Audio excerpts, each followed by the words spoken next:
Pessoal, continuando com o nosso material, conversando aqui sobre direito empresarial, né? Quando vem direito empresarial, o que é que nos recorda? A gente lembra de contatos, de empresa, né? De começar uma atividade comercial, de negociar, de enriquecer de forma legítima, né? Então a gente viu que o Código Civil, né? O direito civil, ele é um direito como um todo que visa tratar sobre a questão do homem, né, na sociedade. Ele nasce, cresce, reproduz-se, que ele vai lá, abre uma atividade comercial, ou então começa a trabalhar para os outros e por aí vai, né?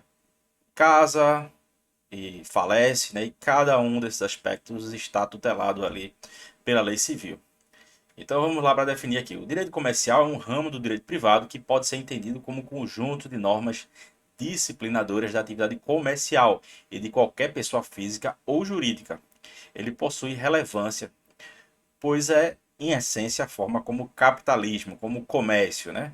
A sociedade de mercado se desenvolve. E vamos lá para as teorias do direito comercial, né? Se a gente acha que desde sempre aí abrir uma atividade comercial era uma coisa pacífica, né, que não tinha debate filosófico sobre o que era comercial e o que era civil, tá ledamente, né, enganado, né? A gente vai ter duas teorias grandes aí, né? A gente vai ter a teoria francesa, né, que foi adotada pelo Código Comercial de 1850, inspiradas ali no Código francês, no Código Civil francês e nas ordenações napoleônicas, né? E que foi o código que Napoleão desenvolveu na França, né? Napoleão ele pegou, né, uma França ali pós-revolucionária, né? Que era a França do Ancien Régime, que era o regime secular, né? Que estava lá a questão dos reis, né, da dinastia Bourbon e por aí vai, e entregou à sociedade pós-revolucionária, a sociedade que a gente chama de moderna, né? O que a gente sabe de sociedade moderna, ela vem aí da Revolução Francesa, para bem ou para mal. Então aquela história que o Deus, que o rei é uma pessoa ungida, que tem uma virtude, que ele governa pela virtude, não pela força, né? Tudo isso foi por água abaixo. A humanidade começou a falar em democracia, eleição, né? Que ninguém é maior do que o outro, falou de liberdade, igualdade, fraternidade, todas essas questões aí transcendentais, né? Lá vem a primeira aula sobre transcendência e imanência, né? A gente tinha a transcendência aí do Ancien Regime, né? Que era a monarquia francesa, né? Dos Bourbon, que foi derrubada pelos revolucionários. E tem uma nova transcendência, uma transcendência civil, né? Falar da república, do Estado, o que a gente sabe, as pessoas quando falam em democracia falam assim quase como uma adoração, né? Olha, a democracia, isso é pelo povo, pela democracia. Isso aí é fruto da Revolução Francesa, certo? Então, voltando aqui para o assunto de direito empresarial. O que acontecia no Código de Napoleão? A gente tinha a chamada teoria francesa, né, que ela era tarifada. O que é que significa uma teoria e uma teoria tarifada? Ela enumerava o que era atividade comercial e o que não era atividade comercial, né? A gente absorveu isso aí pelo antigo Código Comercial do Império, que vigorou até que a gente tivesse aí em parte a lei das SA, né, 1960, né, 64, né, que você teve a lei das SA, né, lei da Sociedade Anônima, uma parte foi revogada e o resto foi revogado ali com o Código Civil de 2002, né? E o que é que diz essa teoria? Que determinadas coisas eram empresariais. Aí daí a gente cita esse exemplo aqui, né? O exemplo aqui. Pela velha teoria, uma seguradora com 1.000 funcionários não era considerada uma empresa, pois naquela teoria somente os atos estavam enumerados na lista eram considerados comércio. Todas as outras atividades eram atividades civis, portanto fora do regime comercial. Eles não podiam se apresentar como empresários, não tinham direito a entrar com concordata, né? Antigamente chamava concordata, né? Hoje em dia a gente chama de falência, né? É, e assim, concordata foi substituída pela recuperação empresarial. Falência sempre existiu, né? Então a bancarrota, né? Os institutos de direito comercial, eles de certa forma, davam ali um caráter mais flexível para a lei comercial. E a lei civil ela está muito mais contaminada aí com a questão da atividade civil, né, entre pessoas ali. Você tem instituições civis e instituições empresariais, né? Então, o que é que era citado como comércio? A seguradora não era um ato de comércio. Seguradora não era ato de comércio. O que é que era ato de comércio? Ah, comprar e vender material de construção, né? No Código Comercial você vai ter ali a lei dos atos e cada um dos atos vai dizer o que é empresarial e o que não era, certo? E daí que a seguradora tinha 1.000 funcionários. O problema da seguradora, para a lei, ela é uma atividade civil, portanto, sujeito ali ao Código Civil, né? Como a gente falou aqui, a teoria dos atos de comércio se deu por copiado do Código de Napoleão, né? De 1807. A gente tinha uma forte influência francesa aqui no Brasil, né? E ela é transmitida através da cópia de lei, né? Hoje em dia tudo é os Estados Unidos, então as coisas empresariais a gente copia de lá, né? A contabilidade vem de lá. Tudo que toda a potência ali ela consegue emanar as suas instituições para as potências menos fortes, né? No caso o Brasil ele copiou ali da França porque ele achou que a potência francesa, o Império Francês tinha a melhor solução para o Brasil, certo? A, a teoria dos atos de comércio deixou de existir, sim, por regra, mas ainda existe algumas entidades ali que não são consideradas, né, empresa. Por exemplo, os escritórios de advocacia não são considerados empresas. E daí, se o escritório de advocacia tem 1.000 advogados ali trabalhando para ele, com filiais nos 27 estados, no exterior e por aí vai. O problema é do advogado, né? Piadas à parte, é, um escritório de advocacia não pode, por exemplo, pedir falência, certo? Ele teria ali que entrar com pedido de insolvência, né? Que é todo um problema do direito civil, né? A legislação, inclusive, está bem desatualizada, né, nessa questão aí de insolvência civil. Mas, assim, o escritório, se ele for à falência, ele não vai ser protegido pela lei de falência, né? Que é um resquício ainda dessa época aí do Código francês, né? Em qualquer outro lugar do mundo, o escritório de advocacia ele é uma sociedade limitada, né? Você tem ali a limitação de responsabilidade, por aí vai, né? Pode pedir falência, por aí vai. Mas aqui no Brasil a gente ainda não tem isso e eu acho muito difícil de mudar. O Código Civil, gente, ele adotou a teoria italiana, a chamada teoria da atividade empresarial ou teoria da empresa, que veio aí com o código de 2002, onde diz que basicamente que a atividade econômica organizada para a circulação ou produção de bens ou de serviços. E vai ser empresária a sociedade que exercer profissionalmente essa atividade, certo? Então, uma empresa que exerce ali a produção ou circulação de bens ou de serviços, ou seja, a atividade da empresa, desde que a empresa esteja praticando a atividade, né? Uma empresa que está parada ali, que não está registrada na junta comercial, é simplesmente um entulho de caixas e de mercadorias. O que é a empresa? Empresa é quando você tem uma atividade que começa a vender, comprar e vender aquelas caixas que estão ali no depósito, né? Repetindo, um depósito cheio de caixas de mercadoria não é empresa. Empresa, muitas vezes, é a pessoa, um indivíduo atrás do computador que muitas vezes gera a empresa a partir do celular, a partir do WhatsApp, a partir do Facebook, do Instagram, qualquer rede social. Muitas vezes essa pessoa é uma perfeita empresária. Ele compra e vende serviço, ele dá aula pela internet, ele vende curso online. A pessoa vende mercadoria através do Mercado Livre ou de alguma outra plataforma. Essa pessoa é uma empresária. Por quê? Porque ele está exercendo uma atividade, certo? De circulação, de produção ou a circulação de bens e serviços. A teoria foi desenvolvida na Itália e basicamente, né, o direito comercial é um conjunto de normas que regula a empresa, certo? Então, o direito comercial ele regula a atividade, entretanto, é, Nem sempre foi assim, né? A gente teve a teoria francesa, depois passou para a teoria italiana, né? E atualmente a nossa teoria é a teoria da atividade. Gente, quais são os elementos da empresa, né? E os casos das pirâmides aqui, né? Elementos da empresa. As atividades que visam ao lucro. A gente vai ter o ânimos lucrante. A pessoa tem ali uma animosidade, mas não é uma animosidade para o mal, né? É uma animosidade para o bem, onde ela vai querer vender, comprar e obter lucro através da sua atividade.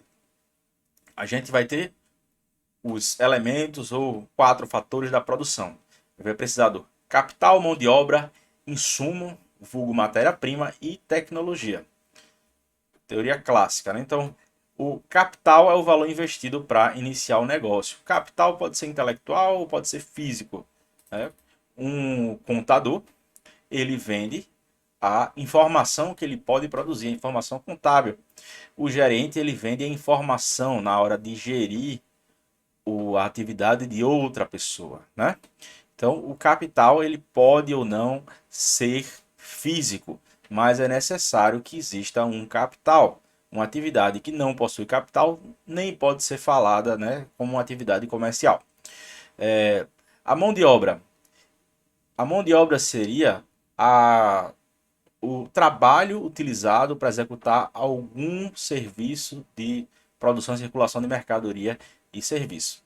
Então a mão de obra vai ser do que o empresário ele vai controlar, né? Ele vai controlar o funcionamento da empresa dele.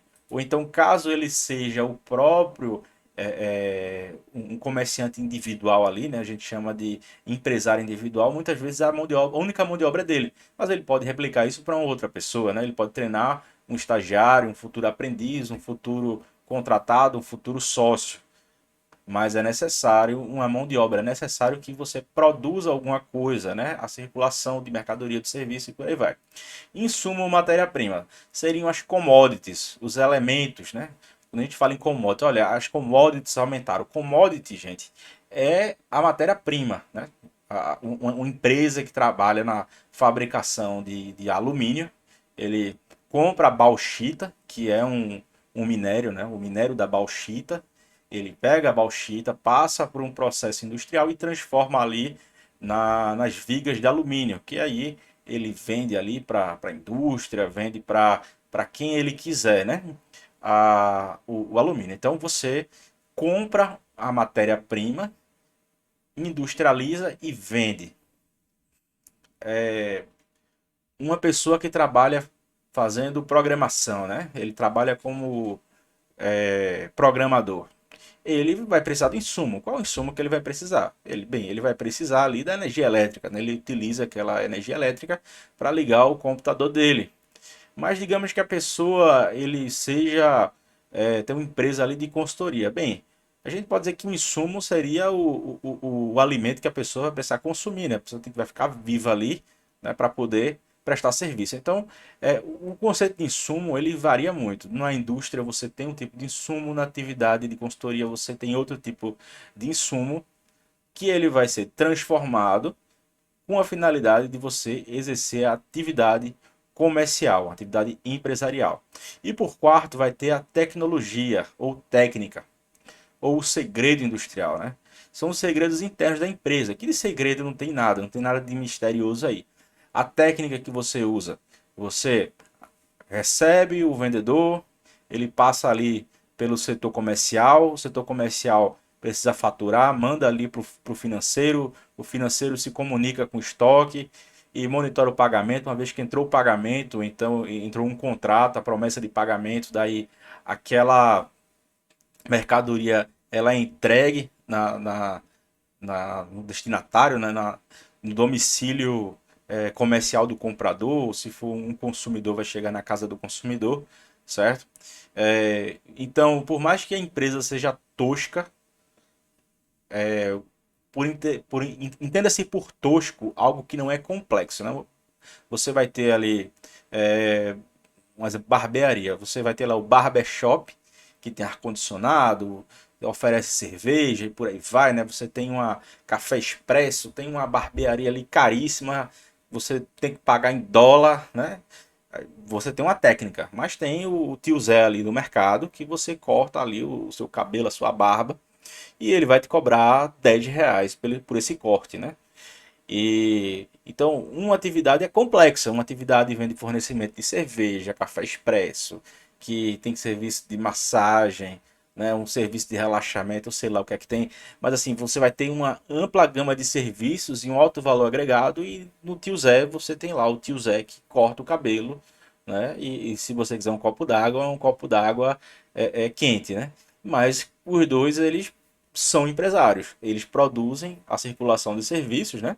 Eles vendem lá o serviço deles. Um tem alto valor agregado, tem várias atividades complexas envolvidas e o outro é mais modesto, né? Mas ambos eles vão ter o segredo, né? O segredo.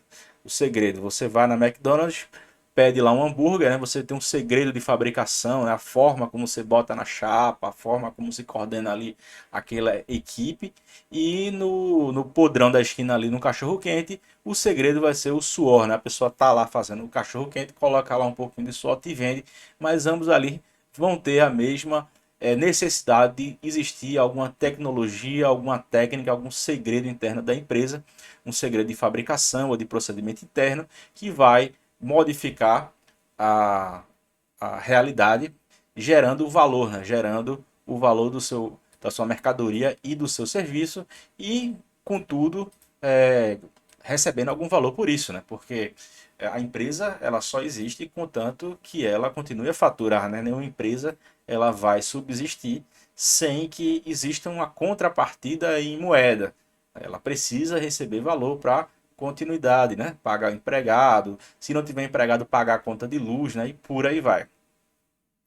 E a conjugação desses fatores produtivos ela é muito antiga, entretanto atual, né? Possuem a necessidade de funcionários. É... Caso alguma coisa seja feita por inteligência artificial, isso aqui vai também na nossa conversa aqui, porque tá na moda tudo que é feito por inteligência artificial, né? A pessoa vai lá, faz uma pergunta lá, determinada coisa, mas assim, isso também não vai descaracterizar o elemento empresarial, porque até para você movimentar a inteligência artificial, você precisa de um programador, né? Ele vai lá fazer uma chave de código para pedir alguma coisa, né? Então, por mais que você utilize inteligência artificial numa atividade, essa inteligência artificial, ela vai depender de alguém que vai programar, certo? E, contudo, vai produzir empresa. E a gente vai conversar aqui sobre a questão das pirâmides, né? Pirâmides. Por que, que a pirâmide não é considerada empresa? Tem aqui uma pirâmide aqui, né? Que tem isso aqui, traduzindo aqui, né? Os grandes bancos, aí você tem aqui os reis, presidentes, tem aqui a questão religiosa, questão militar, a questão dos empregados, a questão das pessoas que são exploradas aqui no fim, né? É, Então isso aqui seria, bem dizer assim, a pirâmide aqui do capitalismo, né? Do mercado que a gente tem, certo? Agora, o problema da pirâmide é que elas muitas vezes não produzem nada. Ou quando elas produzem, produzem sem valor algum. Por quê? As pirâmides, elas basicamente, além de elas não produzirem nada, elas se capitalizam por meio de captação de recursos de possíveis investidores. Então, da mesma forma, quando você coloca dinheiro ali, compra uma ação, compra a ação do Banco Itaú, Itaúsa, comprou a ação do banco. O que é que a pessoa que investiu no Banco Itaú ela vai querer de volta? Primeiro, ela vai querer que a ação dela valorize, que a empresa não faça besteira, né? Que a empresa quebre aí, que nem foi o caso das americanas, né? O pessoal fazendo besteira. Isso para não dizer outras coisas mais graves, mas não temos provas aqui, então vamos nos limitar a dar esse exemplo, dizendo que estavam fazendo traquinagem, né? Então, essas empresas que estavam ali fazendo traquinagem, é, elas não aumentaram o valor da empresa, pelo contrário, né? As ações despencaram. Então a pessoa que compra a ação quer que a ação valorize, e segundo, ele quer receber alguma coisa por isso. Então, várias pessoas não sabem, mas quando você compra uma ação, empresas, né? Há empresas que elas pagam dividendos. O que é um dividendo? A cada quadrimestre, normalmente são divididos em quadrimestres, ela faz ali um depósito de dinheiro na sua conta proporcional ao que você recebe. Eu tenho uma empresa, né? Se eu tenho uma empresa, quando eu for dividir lucro, o lucro vai ser todo meu. Se eu quiser, eu faço doação, vendo, rasgo, deixo na empresa para recapitalizar. O que muitas vezes acontece é isso. Um exemplo, a Apple, ela passou, se eu não me engano, 20 anos sem distribuir um único centavo para quem investiu. Em contrapartida, os valores das ações subiram, né? Pipocaram, que nem os americanos falam, skyrocket, né? Foi lá para o céu, né? Foi, subiu e por aí vai. Chegou uma hora que a Apple estava tão grande, olha, a gente não tem o que fazer, não tem para onde crescer. O que é que a gente faz? A gente divide o lucro. Então daí, quando Steve Jobs morreu, assumiu o outro diretor fez o quê? Pegou o lucro da empresa e dividiu para os acionistas. Então aquela pessoa que passou 20 anos sem receber um centavo, de uma hora para outra recebeu uma bolada na conta dela, né? Por quê? Poxa, eu comprei a ação valorizou, nunca recebi nada por isso. Chega uma hora que ele recebe. Dentro da minha empresa, se eu sou o único sócio, quando eu vou dividir lucro, né, o lucro vai só para mim. Mesma coisa a empresa de ações, né, uma empresa que tem valor na bolsa. O Banco Itaú, gente, ele é o papel, né? O papel, quando a gente fala papel, a gente fala é, papel de ação, né? Que não é papel hoje em dia, é tudo eletrônico, né? Se você compra um papel do Itaú, uma ação do Itaú, digamos que ele tenha 1.000 ações. Então, quando o Itaú for dividir lucro a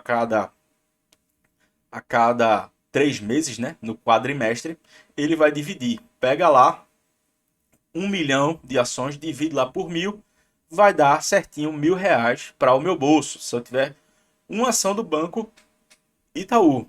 Na prática, não é exatamente esse valor, né? As ações, eles são papel, se não me engano, para cada R$ 100 aí, normalmente a pessoa consegue uns R$ 10, né?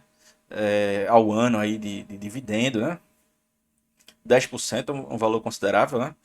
Então, é, normalmente esses investidores, eles pegam ali o que iriam dividir no ano. Digamos que eu venha receber R$ 100 da ação que eu comprei do Banco Itaú, né? Eles dividem a cada 3 meses. Então eu vou receber, né? Digamos que eu tenha R$ 1.000, eu vou receber 3 parcelas de R$ 25, né? Então seria 10% dividido ao longo do ano, é 25, 25, 25, 25, dá 100, né? É assim que funciona a distribuição de dividendo. Então a pirâmide ela não tem isso. Por quê? Como a pirâmide não produz nada, todo o lucro que ela tem é basicamente de outras pessoas que entram na própria pirâmide, vai chegar uma hora que essa pirâmide vai cair. Porque a pirâmide não produz nada. Tudo que ela produz é basicamente um golpe, né? Quem entra ali, quando a pessoa convida alguém para a pirâmide, é meio que dizer, olha, você tem que dar dinheiro para quem está lá em cima para eu pegar um trocadinho para mim, né? Porque você tem que acreditar no meu sonho. Na época da Telex Free, não sei se vocês lembram dessa época, as pessoas ficavam com raiva, né? Se não quisesse investir na Telex Free, a pessoa olhava para você e dizia assim: olha, você não acredita no meu sonho? Aí eu digo: olha, quem tem que acreditar é você, afinal o sonho é seu, né? Não é meu. Então o que é que a pessoa fazia? Pegava o dinheiro do amiguinho, da amiguinha, da mãe, da avó, do parente, colocava o dinheiro nesse esquema fraudulento que não produz nada. Tudo que ele produzia era um tipo de propaganda. Olha, vou aqui postar 3 vezes no dia dizendo que Telex Free é o melhor provedor de internet. Eu nunca vi ninguém fazendo uma ligação pelo Telex Free, né? Teoricamente ele seria um programa para concorrer aí com Skype, com VoIP, né? Que seria essas ligações que a pessoa faz pela internet. Mas na prática, esse valor daí, esse valor que ele supostamente lucrou com essa produção, era um valor insignificante, porque a maior atividade da empresa não era atividade comercial. Lembra que a gente falou que a atividade empresarial é a que gera a circulação de produtos e serviços, mas não é qualquer circulação, porque a empresa ela precisa gerar lucro. Mas tem empresa que coloca o valor abaixo do mercado para dominar o mercado. Mas essa empresa, ela já tem ali alguém bancando ela para poder ela trabalhar no prejuízo durante algum tempo, mas uma hora ela vai precisar voltar à atividade, né? Se ela coloca um valor muito baixo, ela vai precisar de capital próprio para poder girar, né? Girar a sua operação. Então, as pirâmides elas não têm isso. Basicamente, elas lucram única e exclusivamente com golpe. atrair gente desinformada, né, para esse tipo aí de suposto comércio, que de comércio não tem nada, é na verdade um esquema, né, um esquema de Ponzi, certo?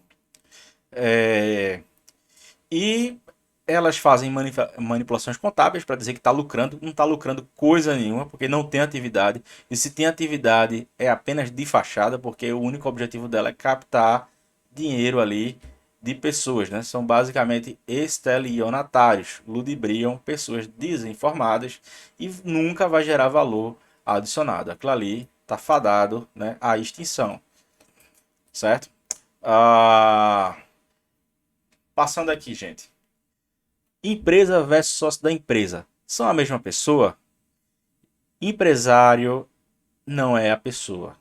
Para a lei, empresária é a sociedade, certo? A pessoa jurídica criada, ela é uma sociedade empresária, certo? O que você pode ser o gestor ou o gerente daquela empresa, o administrador, certo? A empresa, ela tem personalidade própria. O que significa isso? Que quando a empresa compra mercadoria, aquela mercadoria não pertence ao sócio, mas pertence à entidade, né? O CNPJ que está ali. Essa empresa vai ter patrimônio próprio. Então, uma coisa é o carro do sócio, outra coisa é o carro da empresa. É, A empresa também ela é distinta dos seus sócios e cotistas e dos seus acionistas. Então, quem deve não é você que é sócio, quem deve é a sociedade comercial.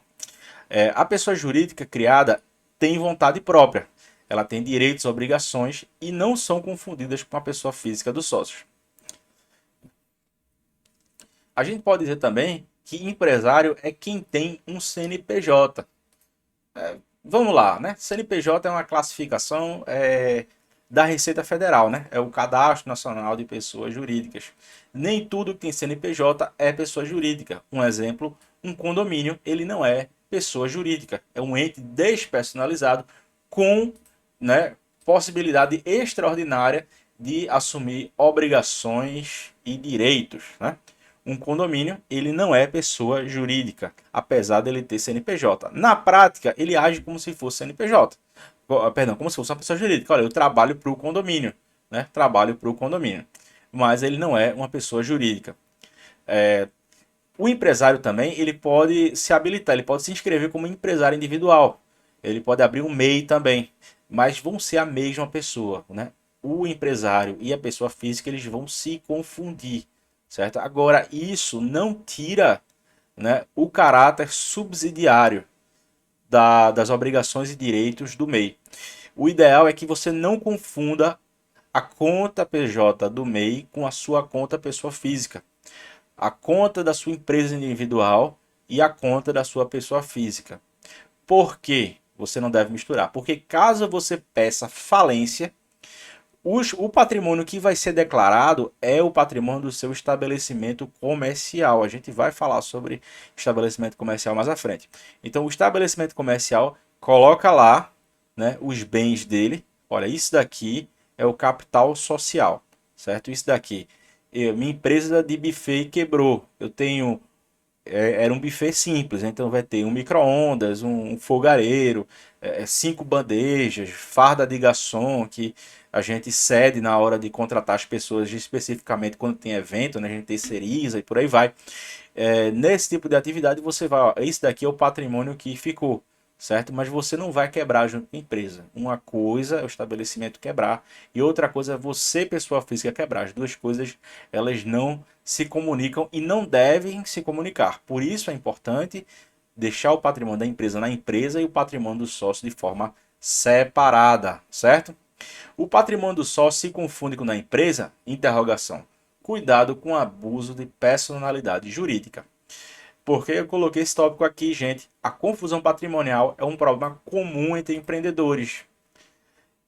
Quando não existe uma separação clara entre o que é o patrimônio da pessoa física e o que é o patrimônio da empresa. E pode levar a uma série de consequências negativas para os dois, né? Para você e para a empresa.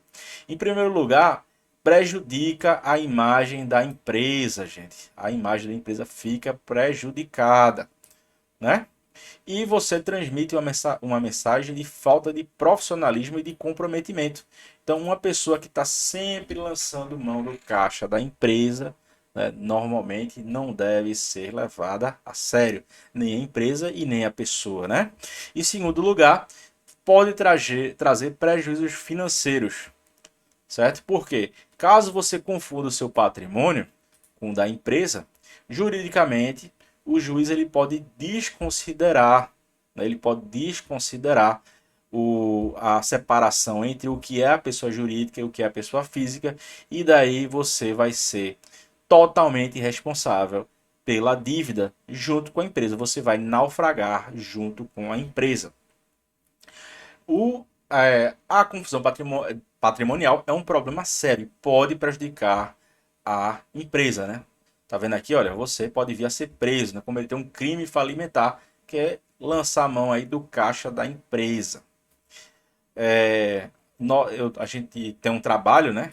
A minha dissertação de mestrado é justamente sobre isso, sobre desconsideração da personalidade jurídica, né? E da necessidade de uma perícia contábil. Você aí como futuro administrador, futuro contador, você que já é um gerente, é interessante você prestar atenção agora, certo?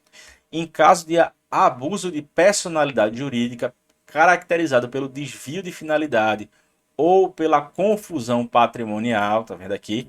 Pode o juiz, a requerimento ou do Ministério Público, quando lhe couber intervir no processo, desconsiderá-la para que os efeitos de certas e determinadas relações de obrigações sejam estendidas aos bens particulares dos administradores, de sócios da pessoa jurídica beneficiados direta ou indiretamente pelo abuso.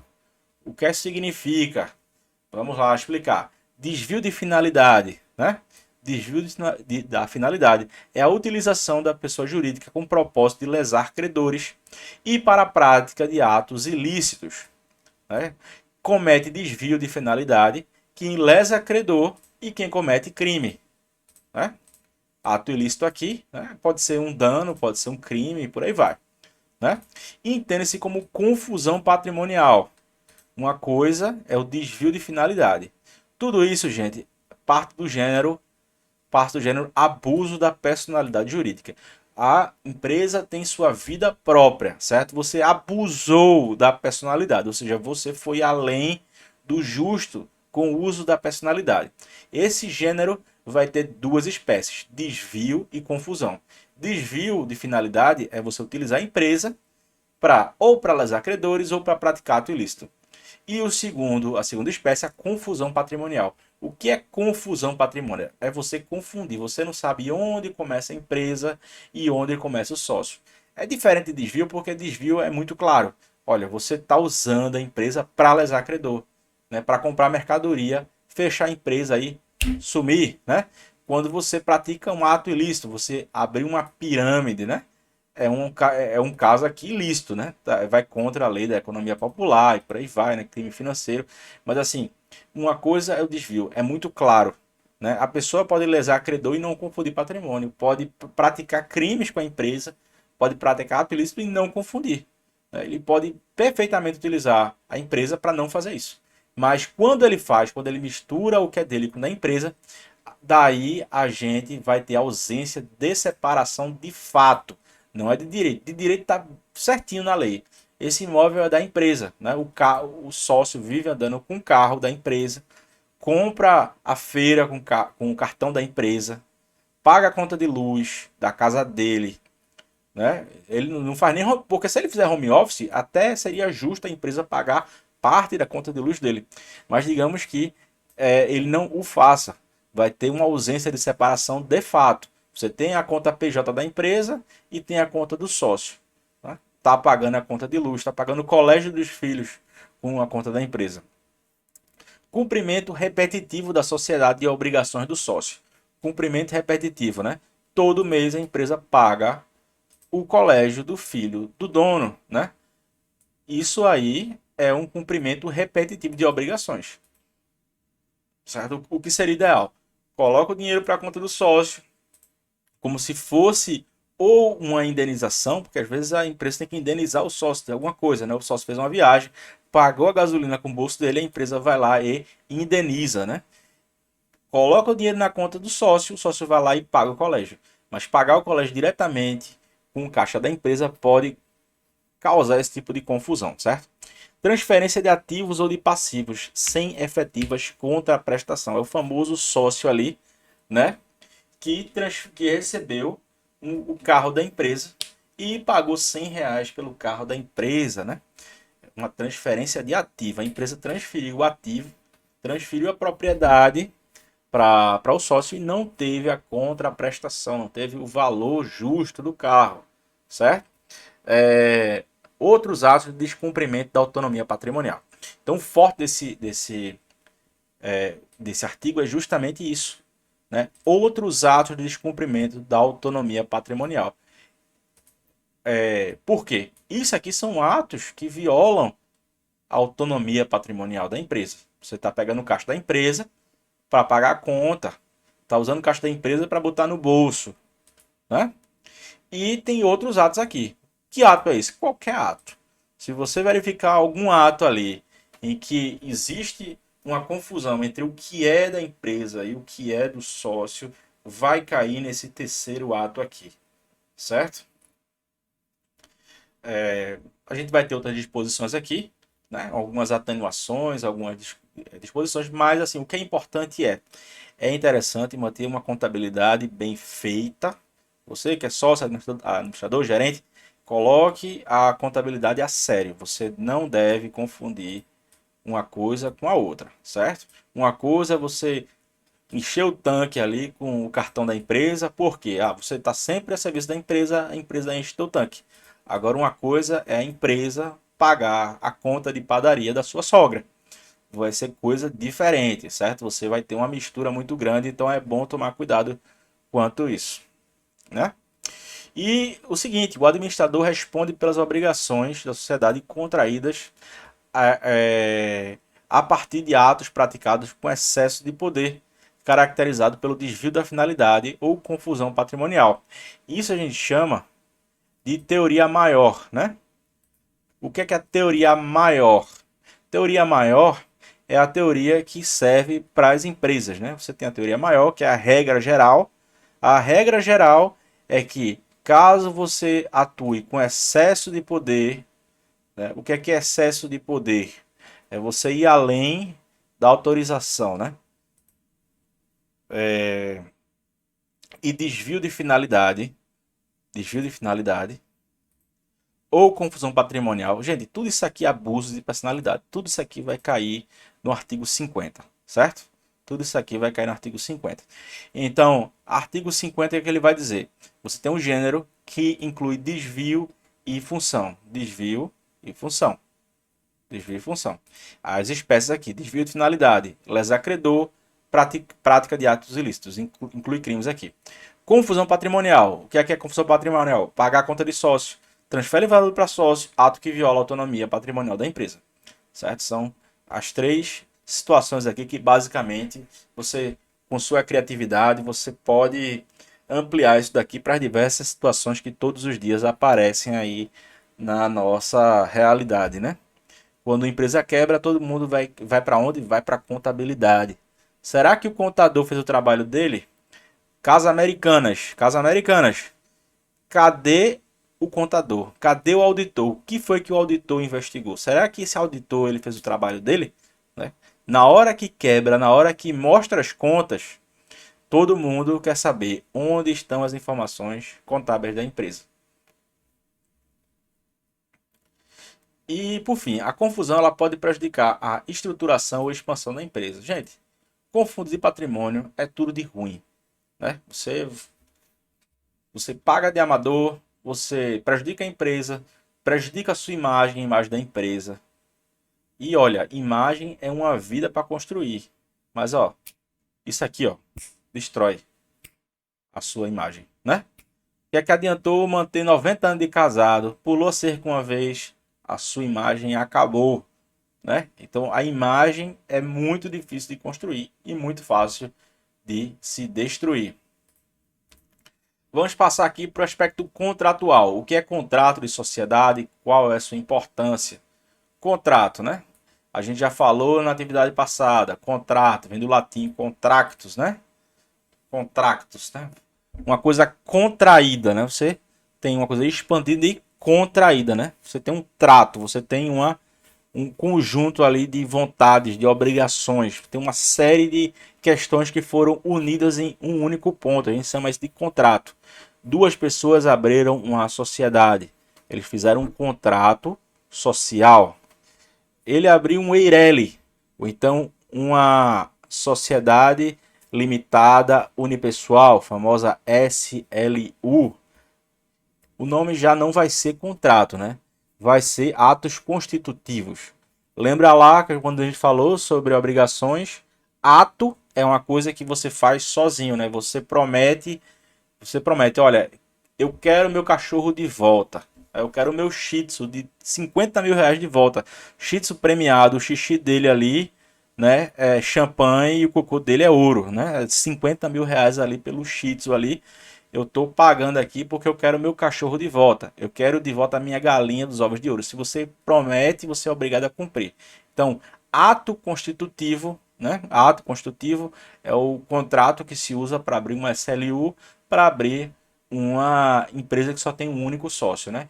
Para você ter um contrato tem que ter mais de uma pessoa, né? Por óbvio, né? Você não faz contrato consigo mesmo, muito menos com o Estado, a não ser que seja licitação.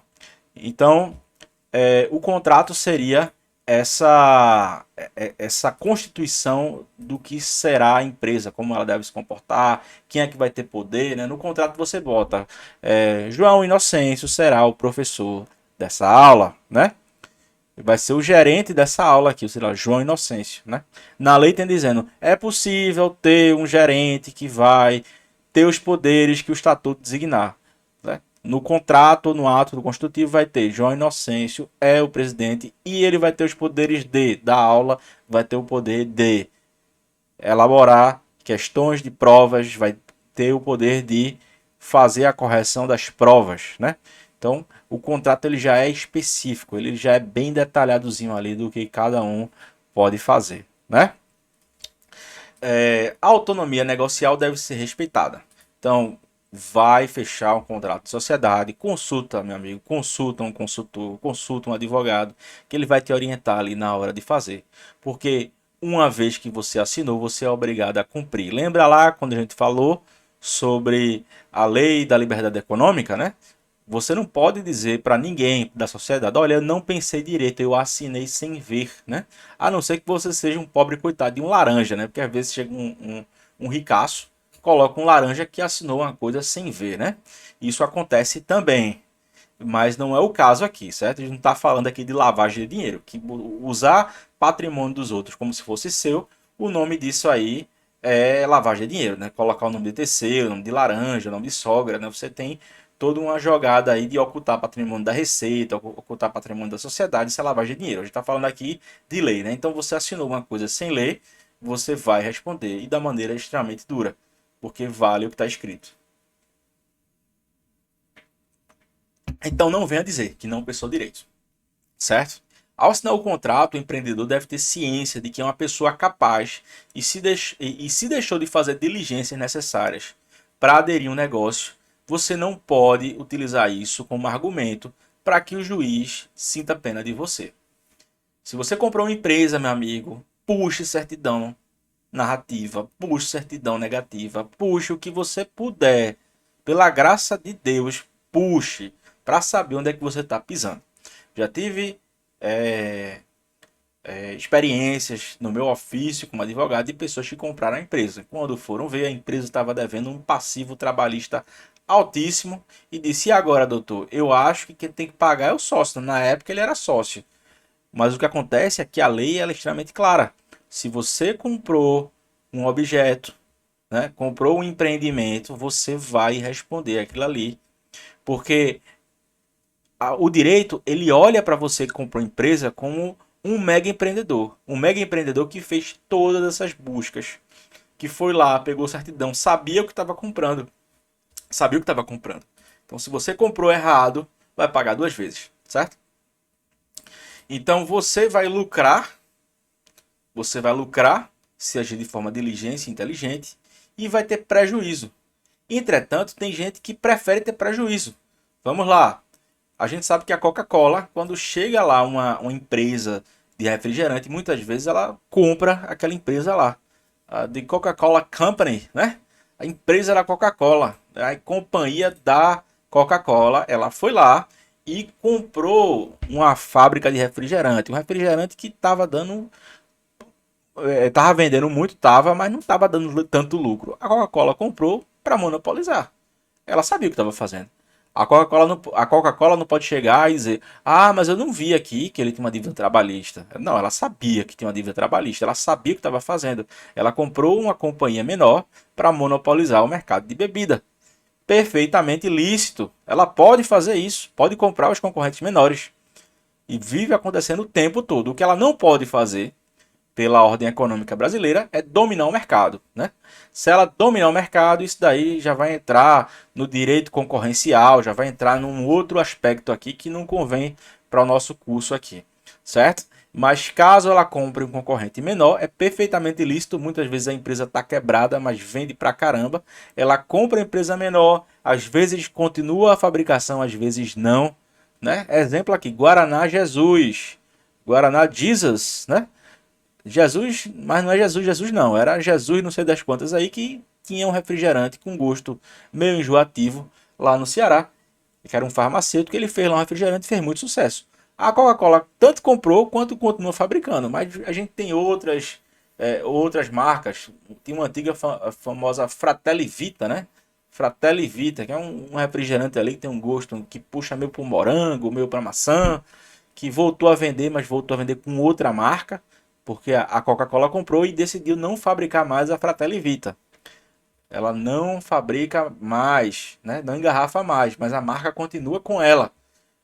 Gente, me perdoa, eu não sei se é agora na Antártica que comprou ou se foi a Coca-Cola. Me deu um nó mental aqui. Mas a Fratelli Vita, que era muito conhecida lá pelos nossos pais e avós e por aí vai, né? Ela não fabrica mais. Agora a Guaraná Jesus tá aí fabricando, certo?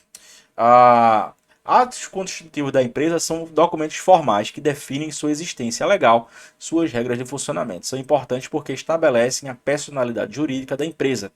Ou seja, permite que ela tenha direitos e deveres próprios, como contratar empregados, adquirir bens e prestar serviços, entre outros.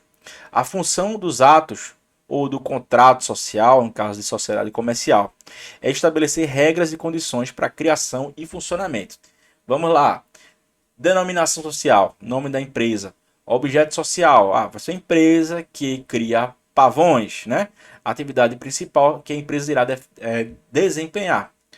E as atividades conexas, né? Ela pode criar pavão e vender travesseiro de pena de pavão, né? Pode fazer as duas coisas, né? Só colocar no objeto social, pegar os alvarás, licenças e por aí vai, que ela vai poder normalmente criar o pavão e vender o travesseiro com a pena do pavão, se quiser. Capital social. Quantidade de recursos financeiros que serão aplicados na empresa. No Brasil, é necessário colocar o capital social. O Brasil é um dos únicos países que ainda existe esse nome de capital social. No resto dos países, não é necessário definir, certo?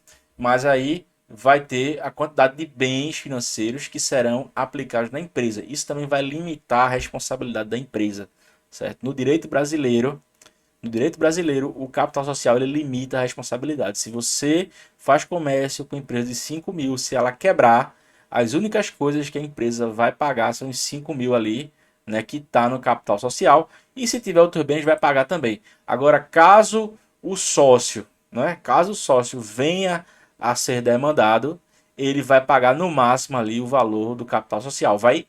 Na verdade, nem o valor, ele vai ter que comprovar que durante a sociedade ele investiu ali. Se a empresa tem 10 mil de patrimônio e tem dois sócios, né, meeiros, né, cada um é 50-50, um deles vai ter que comprovar ali, olha, durante o tempo que eu era sócio, eu comprei um ar-condicionado, comprei um pavão, comprei um travesseiro para botar pena de pavão dentro, né? Ele vai ter de chegar lá e declarar, olha, eu entrei na empresa, subscrevi o capital e eu investi na empresa. Então é importante você até manter esse histórico daí contabilizado, né? Você tem de colocar isso aí na sua contabilidade para provar que você integralizou o capital social durante o tempo que você era sócio. Cotas de participação vai definir o quanto é de cada um. Tem gente que diz, é o famoso sócio de R$ 1. Não, eu queria que tivesse alguém comigo aqui. Você fica com R$ 1 e eu fico com R$ 999. Era comum antigamente, porque quando não existia a sociedade, a SLU, Sociedade Limitada Unipessoal, quando não existia o EIRELI, né? O EIRELI já não existe mais, né? Mas enfim, quando não existia o EIRELI nem o SLU, o empresário, ele tinha ali, né, é, ele tinha ali de ter um outro, né? Muitas vezes era a mulher, a sogra, o irmão, o mendigo, né? Alguém que tivesse ali um único real para poder que a limitada ela pudesse existir, né?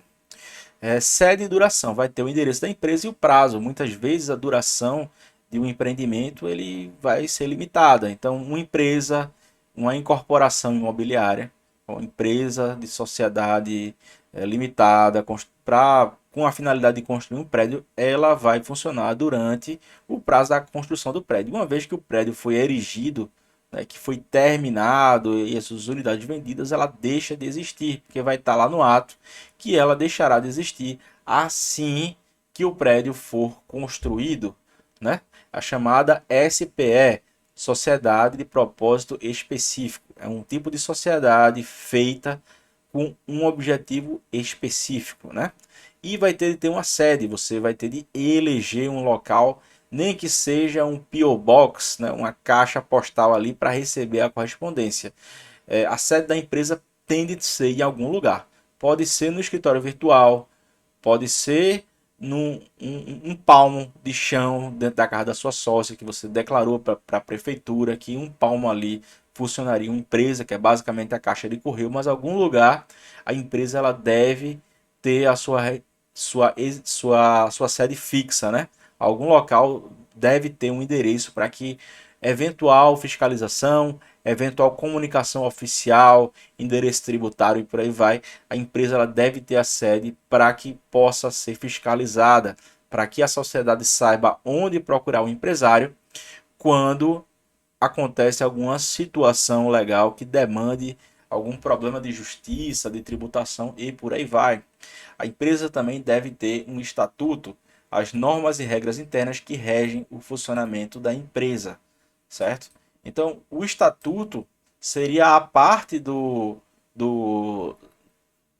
porque é o seguinte, o estatuto ele pode ser necessariamente de um SA, né? Você tem o estatuto ali social da empresa, mas em um contrato de empresa deve ter uma parte estatutária, certo? Estatutária a gente diria o seguinte, as normas e regras que regem o funcionamento.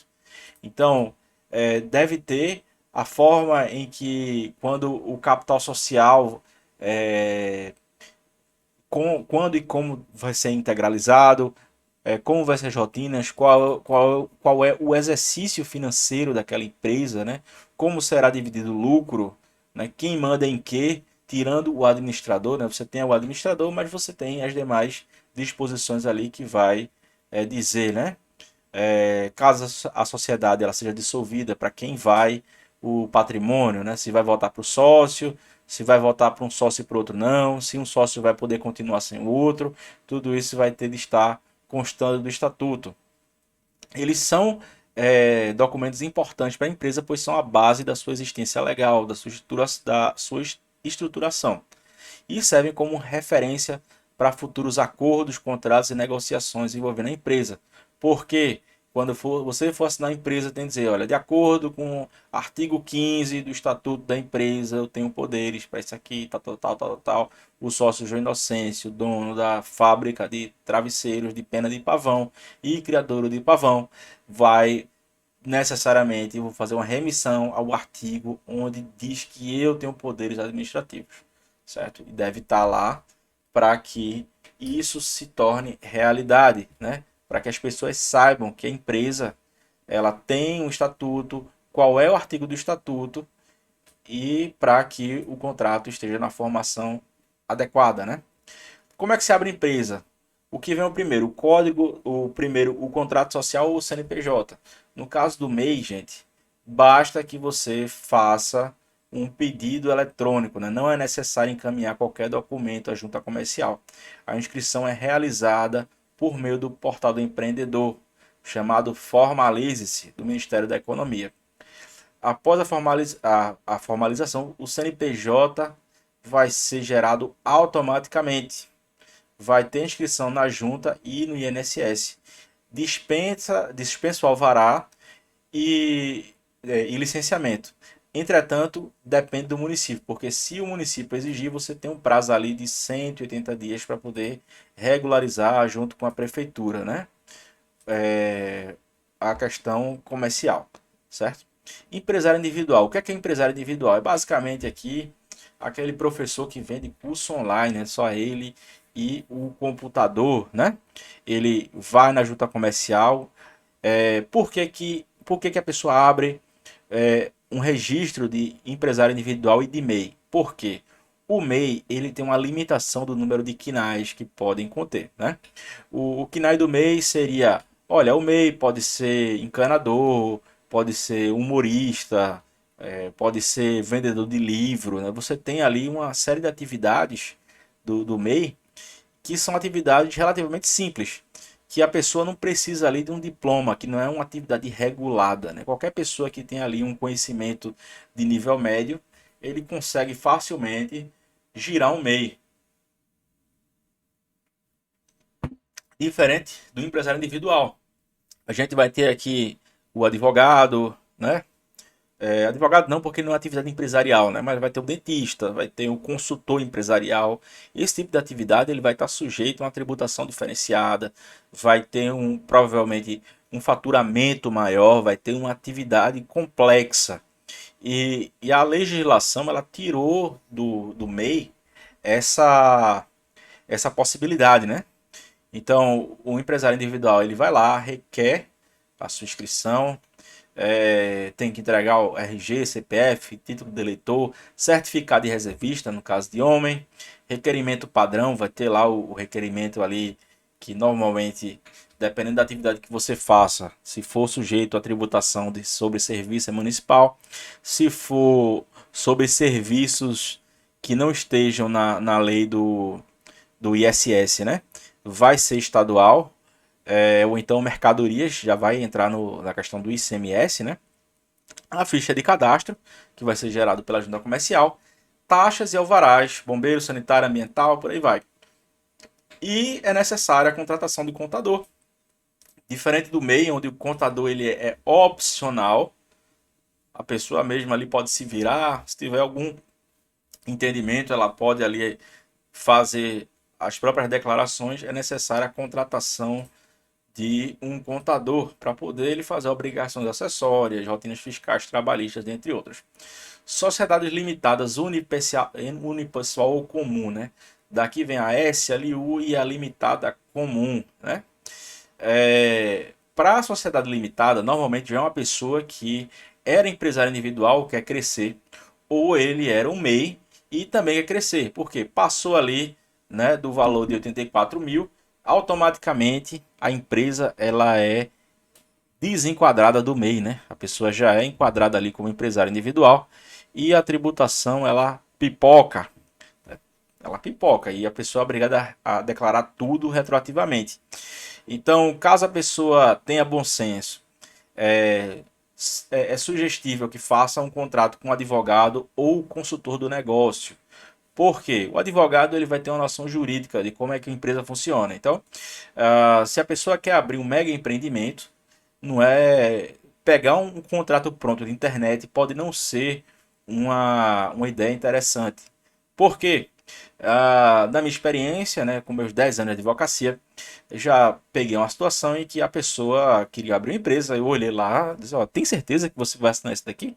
Porque tinha um investidor que estava entrando com alguns milhões e uma outra pessoa que entrou ali simplesmente com a mão de obra. Daí eu cheguei para a pessoa que inclusive estava me pagando, né, o investidor estava me pagando, disse, olha, da forma como está aqui, amigo, ele pode pegar o bem que você integralizou na empresa, ou seja, aquele imóvel que você colocou na empresa, Como ele tem poderes para gestão, ele pode tirar aquele bem de lá e colocar no nome dele, certo? Sem te consultar, porque se ele tem poderes de administrar, ele não precisa de consultar aqui. Não tem nenhuma cláusula aqui que diga que ele precisa prestar conta para você. Ele deve prestar conta de forma genérica. Basicamente, aquela reunião anual de sócios, onde o próprio Código Civil, inclusive, diz que deve acontecer, naquela reunião que você deve fazer um apontamento e juntar na junta comercial, ao menos a cada 10 anos você é obrigado a juntar na junta comercial qualquer tipo de documento, senão a empresa ela é baixada imediatamente, certo? Agora isso é um detalhe aqui que não vale a pena a gente falar sobre isso, mas aquela prestação de contas comum, né? Onde você se reúne lá, ele vai te prestar conta daquela forma, mas da forma como estava lá no contrato, ele poderia sumir com o patrimônio da empresa. E a pessoa, parabéns, você tem um CNPJ sem nenhum tipo de bem e o gerente ele está em local incerto e não sabido. Então, por isso que eu digo, se você vai abrir um negócio que demanda dinheiro, contrate um advogado. Ou pelo menos, gente, um consultor do negócio. Certo? Porque o advogado ele vai saber das questões jurídicas. Agora, o consultor do negócio ele vai ter uma noção da atividade que você quer trabalhar. Por isso que se compra tanta franquia, porque normalmente o contrato de franquia ele já vem com o consultor de negócio dela.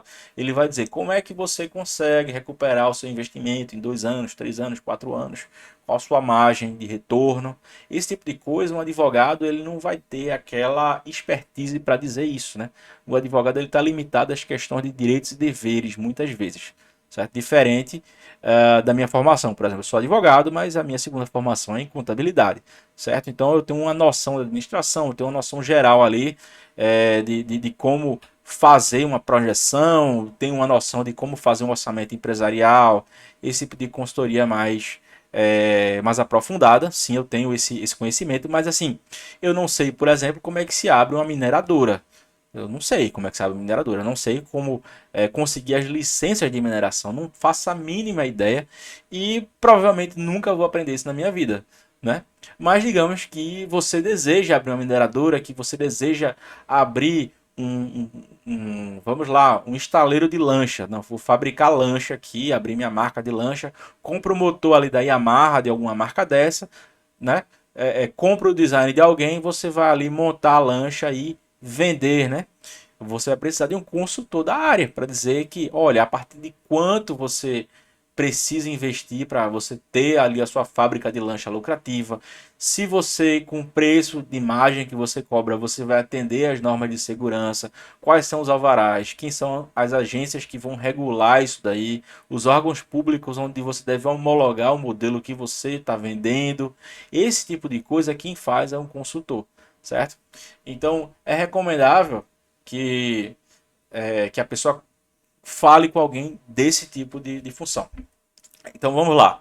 Você precisa de uma elaboração de contrato de sociedade, documentos pessoais, mesma coisa lá da outra, requerimento padrão, ficha de cadastro, taxas e alvarás, né? Não que nas demais não sejam necessárias, né? Mas aqui eu deixo mais em evidência, né? Que quando você atinge certo tamanho, parece que as obrigações começam a pipocar de todo lugar, né? Não aparece aqui a prefeitura querendo laudo ambiental, aparece um bombeiro querendo que você não necessariamente faça uma declaração simples ali, mas que tenha a sua própria declaração, já sabe, esse tipo de coisa tende a ficar, quanto mais dinheiro está envolvido, mais complexas vão ficando as atividades.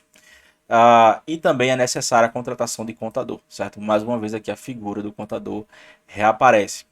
Sociedade anônima, a gente vê esses bonequinhos aqui, né? Cada um puxando uma pecinha para o seu lado, que é justamente isso. Sociedade anônima, ele não tem afecto, né? Afecto, como assim afecto, professor? É porque a gente diz o seguinte, que a sociedade comum, a limitada, você tem um afeto societário. A gente chama de affectus societatis. Você tem o ânimo afetivo. Você não vai dividir uma empresa, uma limitada, a sua padaria, né, o seu comércio com uma pessoa que você não conhece. Certo? Você está unido, muitas vezes, além do dinheiro, por um laço de amizade. No caso da sociedade anônima, você não precisa de amizade. Por que não precisa? Porque não precisa de amizade. Que uma vez que você é acionista, você vai para a assembleia, você é eleito ou não, ou então vote em alguém, essa pessoa não precisa ter nenhuma relação de amizade, nem de afeto, nem de nada. É affectus pecuniae, que a gente chama, né? Affectus pecuniae. É o afeto pelo dinheiro. Quando a gente fala de afeto, gente, affectus societatis ou affectus pecuniae, né? Vamos lá, affectus societatis vai para limitada e para affectus pecuniae, né? Isso aqui já vai para as SA. Por quê? Você é eleito, você não tem que ser amigo de ninguém ali, né? Você não precisa de alguém, você não vai estar no dia a dia com a outra pessoa. Você vai ser eleito como diretor, daí você nomeia as pessoas com quem você quer trabalhar nas diversas diretorias, né, das subdiretorias que vai ter opa, perdão, você vai ser eleito presidente, daí você elege os diretores. Isso quando o próprio estatuto não elege os próprios diretores, né? Aí a Assembleia vai votar lá nos diretores. Mas assim, a depender do tamanho da SA, normalmente só o presidente é eleito e aí o presidente vai preencher os cargos de acordo com a sua confiança, né? A sociedade anônima é um tipo de empresa que é dividida em pedaços, chamado de ações. Cada um desses pedaços dá direito a um peso no processo de decisão empresarial uma fatia, e a uma fatia do lucro. Então você vai ter a fatia do lucro, né? Se você tem, a empresa tem duas ações e você tem uma ação, você tem 50% do lucro. Se a empresa tem 1.000 ações e você tem 500, quando a empresa for dividir o lucro, né, você vai ter direito a metade desse lucro, né? Assim, quem tem mais ações tem mais poder de decisão. Se tem uma pessoa que tem 60% das ações, ela pode até fazer uma assembleia, mas ela sempre vai votar nela mesma, porque ela vai ter 60% dos votos, né? Então, é regida pela lei 6404 de 76, né? A lei das SA, ou lei das companhias, né? Recentemente foi modificada e você pode chamar tanto de SA quanto de CIA, ponto, né? Lei das companhias. Verificar, para você abrir, você precisa verificar a situação na junta comercial, elaborar o estatuto, pedir licenças, abrir um cadastro do CNPJ, providenciar o DBE, fazer o pagamento do DAI, ter uma ata geral de constituição da sociedade com a aprovação de um advogado, com a aprovação de um advogado registrado na OAB. Então, é necessário que tenha um advogado lá e você vai precisar de uma ata geral de constituição da sociedade, que é um documento, né? No, é, Lá no direito norte-americano, ele chama de deeds, né? Deeds, D-E-E-D-S, né? Seria essa ata aqui, né? Onde você vai fazer os assentamentos, né? Para esse tipo de empresa, é sugerível ter um comitê de abertura com um advogado da área de direito societário. Então, o comitê vai lá, né? Vai lá e faz a contabilidade.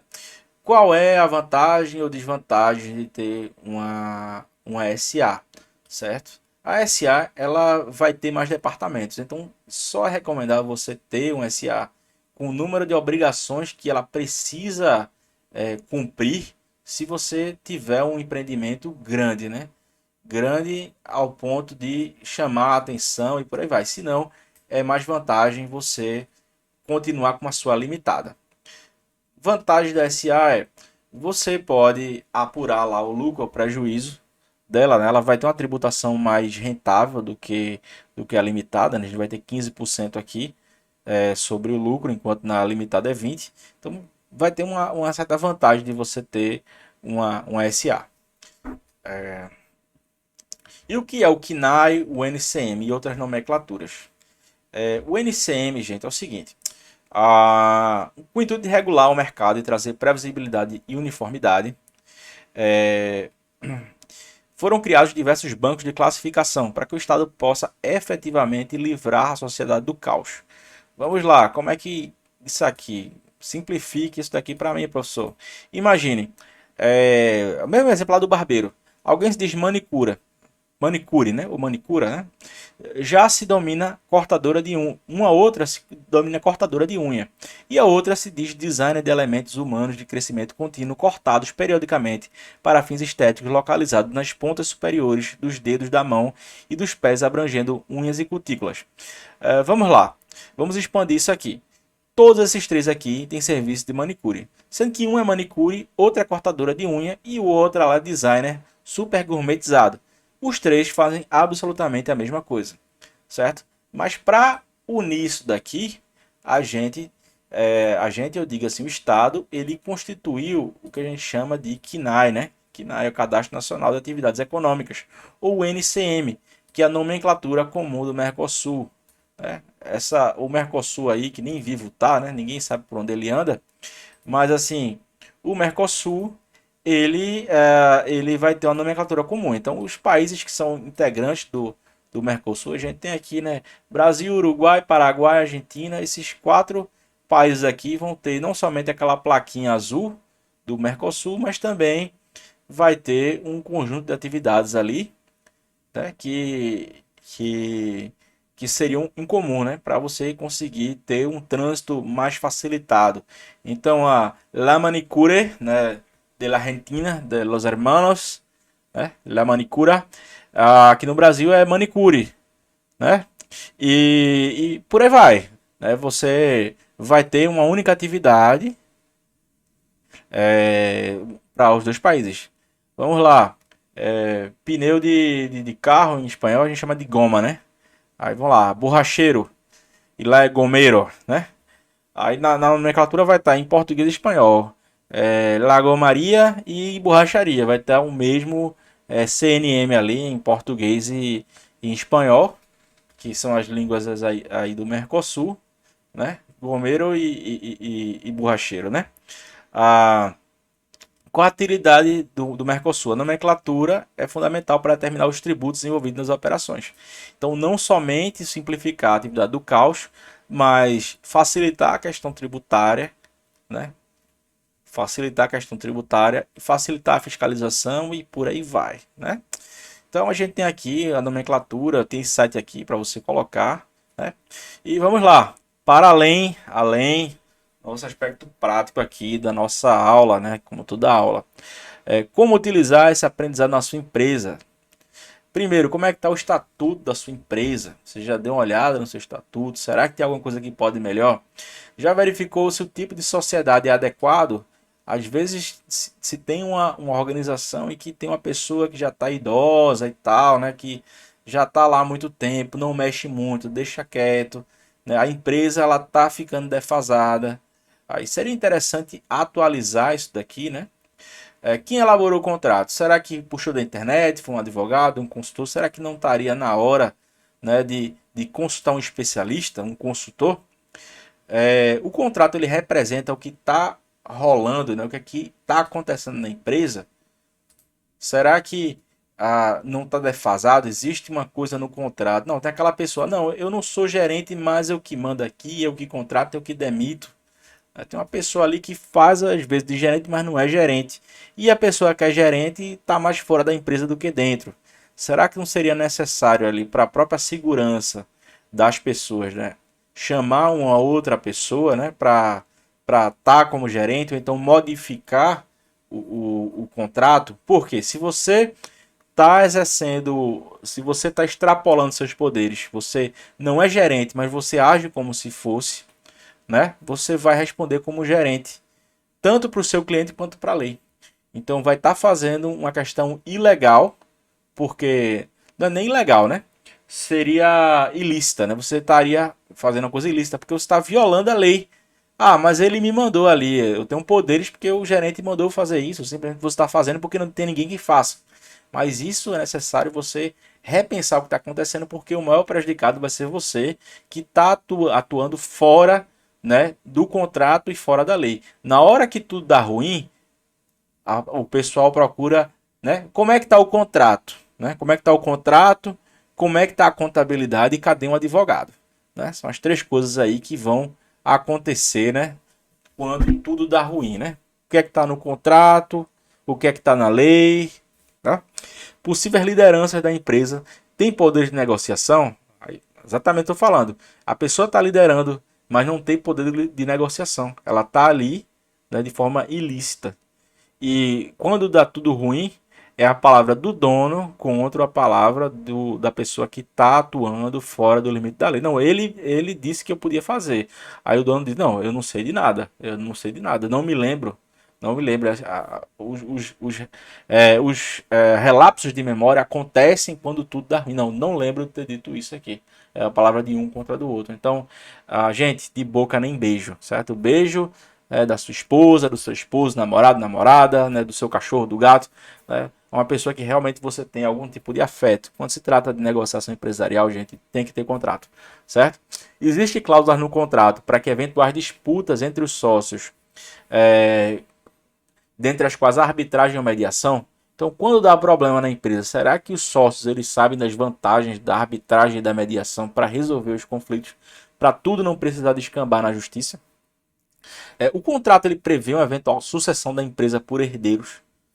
Isso é interessante porque muitas vezes o herdeiro já é uma pessoa velhinha, certo? E ele, perdão, o herdeiro não, o proprietário já é uma pessoa velhinha, ele está ali, né, já nos seus melhores dias e tal. E assim, quando ele falecer, quem é que vai mandar na danada da empresa? Será que vai ter de abrir um inventário? Imagina, vai abrir um inventário. Quem é que vai mandar na empresa enquanto isso? Certo? E mais importante, a gente viu que uma das funções da empresa não é juntar caixa, não é o estoque. É a pessoa que coordena. É a atividade de empresário, é você botar a máquina para girar. Se você não tem quem bote a máquina para girar, muitas vezes o herdeiro ele só aparece na hora de pegar a parte dele. Né? Então é interessante que esse tipo de contrato preveja aí, né, a sucessão empresarial. Caso não seja o caso, converse com o proprietário para formalizar uma cláusula que não implique no fechamento da empresa nesses casos. Certo? É interessante falar sim sobre testamento, é interessante sim falar sobre sucessão, esse tipo de coisa. Precisa ser conversado. A gente precisa perder medo do fato morte, certo? É tenebroso, mas a pessoa, o empresário precisa ver que quando ele falece, fica o resto aqui. A questão é, ele quer o povo em paz ou o povo brigando? Certo? Ele quer a empresa funcionando ou que a empresa quebre e fique as pessoas se digladiando pelo patrimônio da empresa enquanto a empresa funda, né? Porque a empresa vai afundar. Sem ninguém para tocar o funcionamento da empresa, ela vai acabar. Não vamos ter essa ilusão ali que, mas os funcionários sabem o que eles vão fazer. Não, não sabem.